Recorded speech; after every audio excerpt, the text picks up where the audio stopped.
नमस्कार दोस्तों। ज्योतिष और ग्रह भाई अमरेंद्र में मैं आपका बहुत बहुत स्वागत करता हूं। दोस्तों मैंने आपके साथ हमारे YouTube चैनल पे बहुत सारे टॉपिक्स पे चर्चा की है। आज मैं एक ऐसे विषय पे चर्चा करूंगा जो एक आम आदमी की ज़िंदगी में, एक घर में हमेशा इस तरह की बातें होती हैं। देखिए, ज्योतिष क्या है? ज्योतिष हमारा एक विज्ञान है, एक आस्था है, एक धर्म है और एक विश्वास भी है, इसमें कोई शक नहीं। लेकिन कभी कभी क्या होता है कि हम लोग धर्म के बहाने बोलिए या धर्म के अनुसार बोलिए या धर्म को फॉलो करते हुए अनजाने में ही कुछ गलतियां कर जाते हैं। तो आज मैं उस पर चर्चा करूंगा आपसे। मैं एक विषय को लेकर आज आपसे खास चर्चा करूंगा। यूजुअली क्या होता है कि हम लोग के सनातन धर्म में ये परंपरा रही है दान देने की। इट इज़ ट्रू कि दान देकर हम किसी का उपकार करते हैं, किसी की सहायता करते हैं और जो नीडी आदमी है उनका जो भी चीज़ है उसको फुलफ़िल करते हैं। लेकिन कभी कभी प्रॉब्लम क्या होता है, ज्योतिषीय शास्त्र के अनुसार अगर आप दान देते हैं और अगर आपकी कुंडली में कुछ ग्रह हॉस्टाइल हो गए तो थोड़े से प्रॉब्लम्स आना शुरू हो जाते हैं। तो दोस्तों आज मैं जो चर्चा आपसे करूंगा वो चर्चा करूंगा कपड़ों का, दान देने का और दान लेने का। कि अगर हमारी जन्मपत्री में एक स्पेसिफिक ग्रह, अब उस ग्रह का नाम भी मैं बता देता हूँ। सबसे पहले तो सूर्य आते हैं, सबसे पहले शुक्र आते हैं। शुक्र जो है वो वस्त्रों का कारक होते हैं, सौंदर्य का कारक होते हैं, प्रसाधन का कारक होते हैं, वैभव का कारक होते हैं। बट मेनली यहाँ पर मेरा जो टॉपिक है वो है कपड़ा का दान। सेकंड में आते हैं बृहस्पति देव। तो आइए इस चर्चा को मैं आगे बढ़ाता हूँ कि अगर आपकी जन्मपत्री में इस तरह के प्लेसमेंट हैं अगर शुक्र का, तो आप दान देने से बचिए। किसी दूसरे तरीके से आप उसको किसी को भी ऑब्लाइज कीजिए। क्योंकि देखिए होता क्या है, अगर आपकी कुंडली में शुक्र अच्छे घर में बैठे हैं तो अगर आप दान दे रहे, दान का मतलब क्या हुआ, आपके पास सरप्लस है, सरप्लस होकर आप किसी को उस सरप्लस में से काट के दे रहे हैं। लेकिन अगर आपकी कुंडली में कहीं पर शुक्र बहुत अच्छे से बैठे हैं, जो आपको वैभवता प्रदान कर रहे हैं, सुख समृद्धि प्रदान कर रहे हैं, उसमें से काट के आपने दे दिया तो हो सकता है सामने वाले की वृद्धि हो जाए, बट हो सकता है आपका रिड्यूस हो जाए। तो ये मैं नहीं बोल रहा हूँ कि आप किसी को अबलाई मत कीजिए, बट सबसे पहले कहा जाता है ना कि पहले आदमी अपने घर में दिया जलाता है, उसके बाद मंदिर और मस्जिद को देखता है। ठीक है, तो आइए चर्चा करते हैं। देखिए, यूजुअली हम लोग के घर में क्या होता है कि पूजा पाठ होता है। तो पूजा पाठ में वो जो पंडित जी आते हैं वो लंबा लिस्ट दिखा देते हैं, ये कपड़ा, वो धोती, ये। ठीक है, इट इज़ वेरी ट्रू। ब्राह्मण को तो दान देना ही चाहिए, ये हमारे सनातन धर्म में ही लिखा है। लेकिन कभी कभी ये दान जो होता है ना, ये आदान हो जाता है। मतलब समझिए कि बहुत सारी चीज़ों का आदान प्रदान हो जाता है और you may suffer from some kind of problem. तो आइए मैं डिटेल्स में इससे चर्चा करता हूँ कि देखिए, सबसे पहले मैं आपको एक चार्ट दिखाऊंगा। ठीक है, आप अपनी जन्म पत्री को देखिएगा। देखिए, यूजुअली ये जो चार्ट है इसको हम लोग फर्स्ट हाउस बोलते हैं, ये सेकंड हाउस है, ये थर्ड हाउस है। ठीक है, ये फर्स्ट हाउस है, ये सेकंड हाउस है, ये थर्ड, फोर्थ, फिफ्थ, 5, 6, 7, मतलब ये 12 हाउस होते हैं और हर हाउस का अपना एक रिप्रेजेंटेशन होता है। ठीक है, तो जो ज्योतिष शास्त्र बोलता है कि अगर आपकी कुंडली में शुक्र अगर दूसरे घर में विराजमान है तो आप कोशिश कीजिए कपड़ों का दान, पुराने कपड़े हों या नए कपड़े हों, उसको दान नहीं करने का। अब पूछिए, मैं लॉजिक बताता हूँ। यूजुअली जो पुराने कपड़े होते हैं उसको हम लोग क्या करते हैं, या तो किसी गरीब आदमी को दे दिए।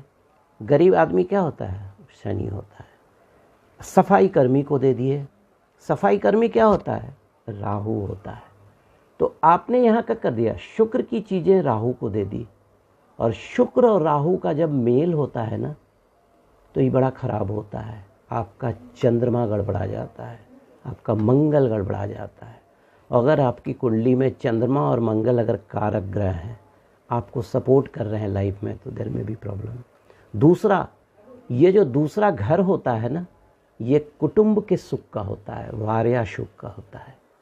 तो ये किसी की भी कुंडली में ये कंजुगल जो लाइफ होता है उसको प्रॉब्लम में डाल सकता है। शुक्र जो है पति पत्नी के रिलेशन का भी घर है।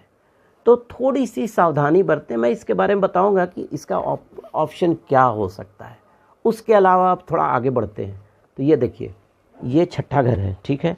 अगर छठे घर में भी आपकी जन्मपत्री में अगर शुक्र की स्थिति है, तो आप कपड़ों के दान को, पुराना हो या नया हो, अवॉइड करेंगे। ठीक, अब आइए आगे चलते हैं। ये सातवां घर है। सातवां घर क्या होता है? अपोजिट सेक्स का होता है। मेल है तो फीमेल के लिए, फीमेल है तो मेल के लिए। उसके अलावा ये घर जो होता है ना, ये ज्योतिष शास्त्र के अनुसार हम लोग इसको शुक्र का भी घर मानते हैं। तो अगर आप यहाँ से शुक्र को उठाकर किसी को बांट दे रहे हैं, तो आप अपना जो वैभव और कंफर्ट है ना, उसको बांट रहे हैं। तो इन चीज़ों को आप अवॉइड कीजिए। उसके अलावा अगर इस घर में बृहस्पति की उपस्थिति है आपकी कुंडली में, तो भी आप अवॉइड करेंगे कपड़ों का दान करना। कारण क्या है कि ये जो सातवां घर होता है ना, अगर और भी बहुत सारे शास्त्रों के अनुसार इसको हम लोग शुक्र का घर मानते हैं। और यहाँ पर बृहस्पति और शुक्र दोनों देवगुरु और दैत्य गुरु हैं, दोनों के थॉट में अंतर है। शुक्र चाहेंगे कि बृहस्पति आगे नहीं बढ़े, और बृहस्पति चाहेंगे कि शुक्र आगे नहीं बढ़े। तो इससे बढ़िया होगा ना कि न रहेगी बांस न बजेगी बांसुरी, हम लोग दूसरी चीज़ों को देख लेंगे। ठीक है, अब थोड़ा सा आगे बढ़ते हैं। देखिए, शुक्र अगर 12वें घर में चला गया, जैसा दोस्तों हम लोग जानते हैं 12वां घर जो होता है ये सया शुक्र का होता है। 12वां घर जो होता है ऋण का होता है, 12वां घर लॉस का होता है। 12वां घर फिजिकल कंफर्ट का भी होता है, वैभव का भी होता है। और शास्त्रों में लिखा है कि अगर शुक्र की उपस्थिति 12वें घर में है तो अति उत्तम मानी जाती है। उत्तम नहीं, अति उत्तम मानी जाती है। तो अब क्या है कि इस तरह का अगर आपका प्लेसमेंट हो कुंडली में, दूसरे घर में, छठे घर में, सातवें घर में और 12वें घर में, तो आप कोशिश करें कपड़ों का दान नहीं करने का। ठीक है, अब आइए, अब 2 पॉइंट और डिस्कस मैं आपसे करूंगा कि अगर आपकी जन्मपत्री में छठे घर में शुक्र हो तो आप किसी से कपड़ा दान नहीं लेंगे। कपड़ा दान लीजिएगा, देखिए छठा घर होता है ऋण का, तो अगर आप कपड़ा दान ले रहे हैं तो समझ लीजिए उनका जो प्रॉब्लम्स है आप अपने ऊपर ले रहे हैं। आठवां घर भी शमशान कहा जाता है, और 8वां घर भी पॉजिटिव कहा जाता है ना, कि 12वें घर में, 8वें घर में और छठे घर में किसी भी घर का अगर किसी भी ग्रह का प्लेसमेंट हो तो थोड़े से वो कमज़ोर हो जाते हैं। और शुक्र एक सौम्य ग्रह है हमारी जन्मपत्री में। तो आप कोशिश कीजिए अगर छठे घर और 8वें घर में शुक्र की उपस्थिति हो तो आप कोई भी कपड़ों का दान न लें। ठीक है, अब देखिए, तो चलिए अब आगे हम बात करते हैं कि अगर इस तरह की स्थिति आ रही है, जैसे सपोज आपकी जन्मपत्री में इस तरह का प्लेसमेंट है और अगर आप ससुराल गए हैं, दामाद बने हैं, किसी ने प्रेजेंट किया, ठीक है, आपको करना क्या है कि उसको टच नहीं करना है। You just keep it. घर में बोलिए कि पहले उस कपड़ों को धो दें, या आपने बहुत जगह देखा होगा कि नए कपड़ों को लोग हल्दी लगा देते हैं या कुछ काला कपची लगा देते हैं। कहने का मतलब वो उसकी जो नेगेटिविटी उसको पहले ही किसी ने टच कर दिया। तो ये आप कोशिश कीजिए। देखिए, ये एक परंपरा है और अगर इसका आप निर्वाह करेंगे तो आपको हमेशा फ़ायदा होगा। तो दोस्तों एक छोटा सा मेरा प्रयास था कि ये जो दान की परंपरा है कपड़ों की करें, लेकिन अगर जन्मपत्री में इस तरह के प्लेसमेंट हों तो कोशिश कीजिए अवॉइड करने का, क्योंकि शुक्र और बृहस्पति ये हमारे घर के, हमारे जन्मपत्री के सबसे कारक ग्रहों में एक होते हैं। तो दोस्तों, ये था ज्योतिष और ग्रह भाई अमरेंद्र में एक छोटा सा प्रयास कि अगर आप दान कर रहे हैं या दान ले रहे हैं, अगर आपके कुंडली में अगर इस तरह का प्लेसमेंट हो तो कोशिश कीजिएगा इन चीज़ों से दूर रहने का, नहीं तो आपकी जन्मपत्री में शुक्र का फल गड़बड़ा जाएगा, और शुक्र गड़बड़ाने के बाद बहुत सारे प्रॉब्लम्स आदमी के लाइफ में आ जाते हैं। ठीक, अगर मेरा आपको वीडियो अच्छा लगा हो तो लाइक कीजिएगा, सब्सक्राइब कीजिएगा और बेल बटन दबाना ना भूलिएगा, सो दैट कि मेरा कोई नया वीडियो आए और you could get the information. Thank you very much.